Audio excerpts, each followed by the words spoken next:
Greetings and salutations, this is Huge Ass.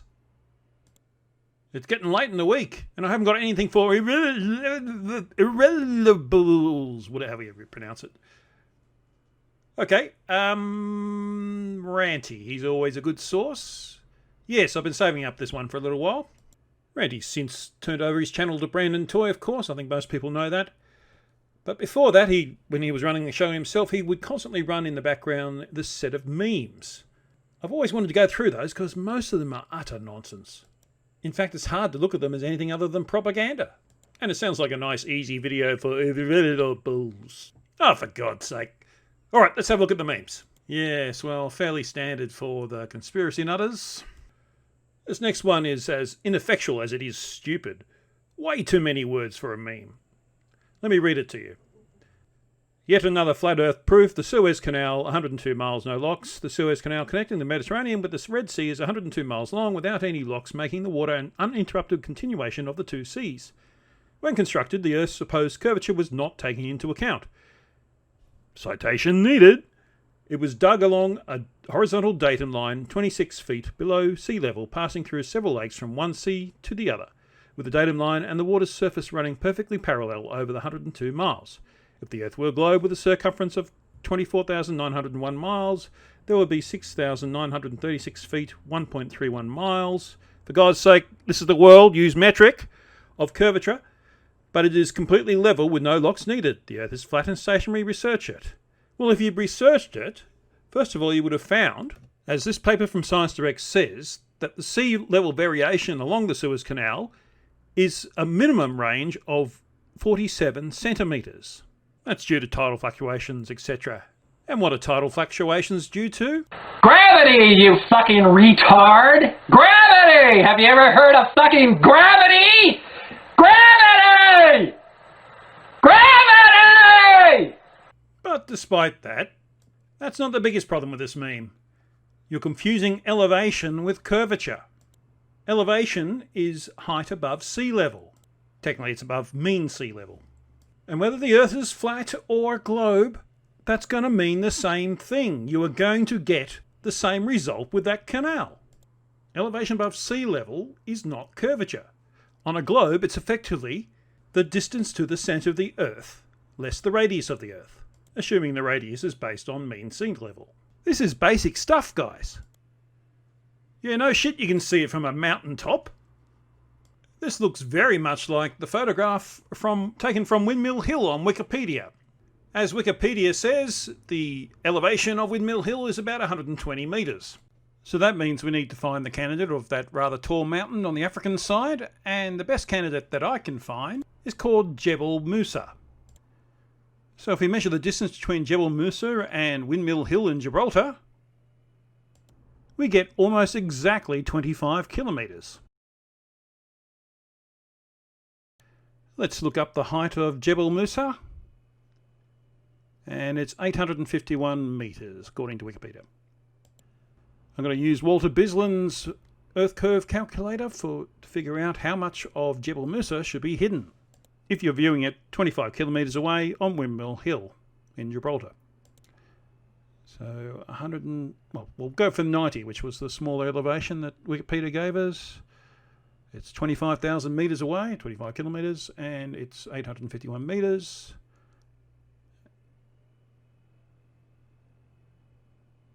And the result is none of it should be hidden. So this meme is false in every way. Again, propaganda. They depend on people not checking their facts. Don't be gullible, folks. This one's just stupid. There's no rain in space. There's not even air in space. It doesn't need to be any shape. It's got nothing resisting against it. So this is some nonsense that also expat Taffy has been going on about. That's obviously a fake photograph. You can tell by the square around the Earth. It's not a NASA photograph. It's based on a NASA photograph, but it's not a NASA photograph. It was something manipulated for whatever reason, but it wasn't manipulated by NASA. It was by someone else. If you're going to debunk NASA photographs, you've got to use NASA photographs. Arctic Reflections has a very good video on this. Go and check that out. There should be a link appearing in the top corner now. Short answer is our ancestors killed them all. There aren't millions of those. That's our common ancestor. Their descendants, there are millions of, there are billions of. We are part of them as well. Some of them involved in the chimpanzees and other apes. Some involved in the humans. Some evolved into many types of humans thousands of years ago. And then as our species started to spread out, we outcompeted them and they died off. Every generation is a transitional generation. That's the way it works. They've even detected evolution in the human species over the last 100 years. Check out this video. I couldn't agree more with the start of this. Your inability to grasp science is not a valid argument against it. And then with the rest of it, they demonstrate their inability to grasp science. Also their inability to grasp font size and on apparent screens. I can barely read this on my big screen. I can't imagine anyone on a phone reading it. The gist of it is that it's a closed off kettle and it says, I think it's supposed to be mimicking the atmosphere. For some reason they think a kettle is the same as our atmosphere. And it's saying that the gas at the bottom will be denser than the gas at the top. No, it won't. The gas at the top in a kettle will be denser than that at the bottom. When it's heated, of course. So that's wrong for a start. Then they ask two questions. How do you get a pressure gradient when it needs to press upon something? How do you measure the volume of gas without a container? Well, in regards to the pressure gradient question, the answer is gravity! In regards to measuring the volume of gas without a container, that's really easy. Simply get yourself a 1 metre long ruler, go outside, or it could be inside if the room's big enough, measure 1 metre one way along the x-axis, measure a metre along the y-axis, and a metre along the z-axis. You've just measured 1 cubic metre of gas. Sometimes I don't think you guys are even trying. Well, using your brain for more than 2 seconds on this one would have told you that X-rays from the sun come from 150 million kilometres away, and X-rays they were taking these photographs would have been centimetres away. So they don't need to be as tough to keep the sun's X-rays out, but that doesn't mean that it protects them from medical X-ray equipment, especially used in close quarters. And this is where you really go into the deep end of the stupid pool. Prove that that's an original NASA photograph of Mars. I have never seen that photo before. I couldn't find it anywhere on the NASA website. You're comparing a meme with the original photo from the meme.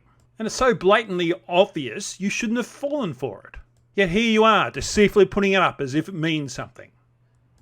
This is a conspiracy nutters meme, obviously. And they're actually correct. The world isn't getting worse or darker. The veil sheltering you from reality is lifting. The problem is with conspiracy nutters, despite that, they're holding their eyes shut and their fingers in their ears. And another one I've got to agree with, only an idiot would believe that this represents anything. It only looks busy because the names of all the satellites are there. And there's a great big dot so you've got some idea of where it is. If it were life-size, you wouldn't see the satellites at all. They're tiny, they're like 2 metres across. And the Earth is 40,000 kilometres around. Only an idiot can't see that. And with this one, there's proof, folks. Flat Earthers are squirrels. Another one that's actually correct.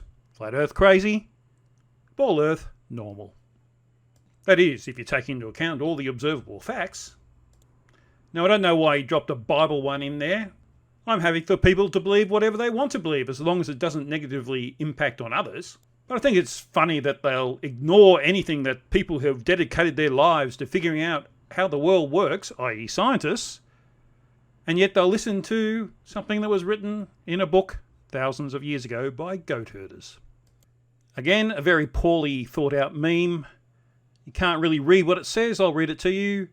The guy about to be shot says pressurized gases cannot reside next to a vacuum without a physical barrier. The fact that we have a pressure gradient in our atmosphere proves that wrong.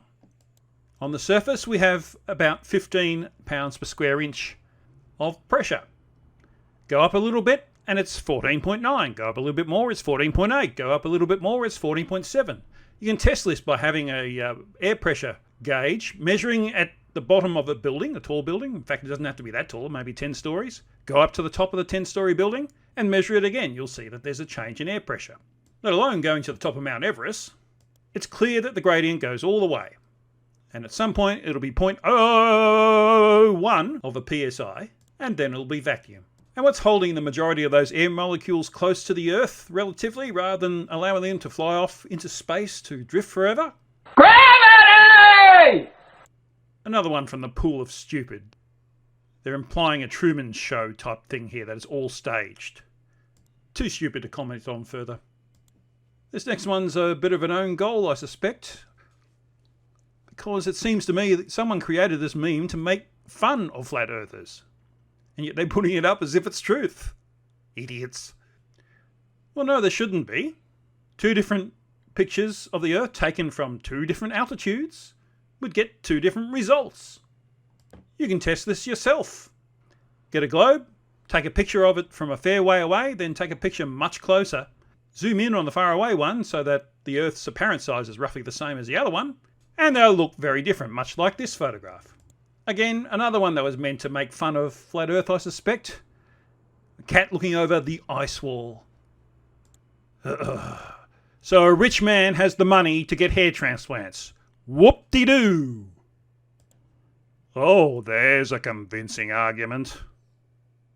This seems like just a general conspiracy nutters type of meme. I won't pay it any more time. Well, yes, it is a brilliant idea. It's worked for over 50 years. In fact, I think it's more than that, more like 70. The difference being is that Hoover Dam is not holding back an infinite amount of water. We know where the water starts, we know how much there is. And there's land there, of course, as well.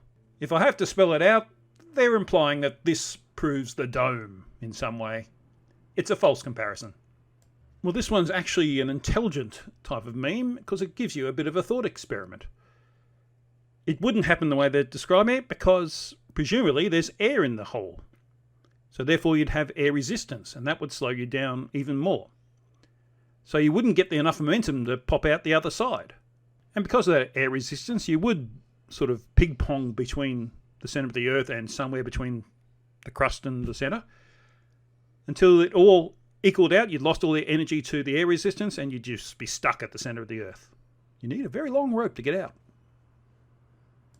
Typical Flurf's blatant misrepresentation of what he said.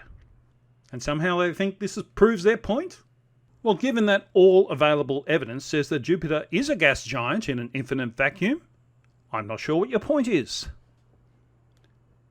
It's fair enough to ask the question, but I wouldn't have thought it took more than 2 brain cells to figure out the answer. 1. The Lunar Rover in this picture is a long way away, so it's hard to see any detail. 2. It might be driving on rocks, so of course you wouldn't see any wheel prints. And 3. We have plenty of pictures of wheel prints on the moon made by the Lunar Rover, such as this one, and this one. And I guess that one perfectly illustrates the point. Memes are a terrible place to get your information from. You need to look at other things. You need to look at it from other angles. You need to look at it from other perspectives, both conceptual and physical. You need to seek out the experts in the field of whatever it is you're looking at. And more than anything else, check your own ego. If you've never thought about these things before, don't assume you instantly know about them, just by reading a Wikipedia page or something. It takes about 10,000 hours of effort to become an expert. Only then can you feel that you've got any confidence in what you're doing. And those 10,000 hours have to be productive hours, not wasting time in rabbit holes or such. Anyway, Ranty's moved on to other things, and Brandon's a whole different kettle of fish. I've already done a video on him. Well, him and others. Check that out. The Corgi's warming up, so if you like this video, please click on the like button. If you like my stuff in general, please subscribe, clicking the subscribe button, and don't forget the bell notification so that whenever I put out a new video, you'll get notified. And if you'd like to contribute to my work financially, because you're getting this for free otherwise, please buy me a cup of coffee using the ko-fi.com website. There's a link in the description. That's a one-off donation, so it's unlikely to bust the budget. I'm very grateful to everyone who has already done so, and very grateful to anyone who might do so in the near future. So there's nothing left to do but cue the Corgi.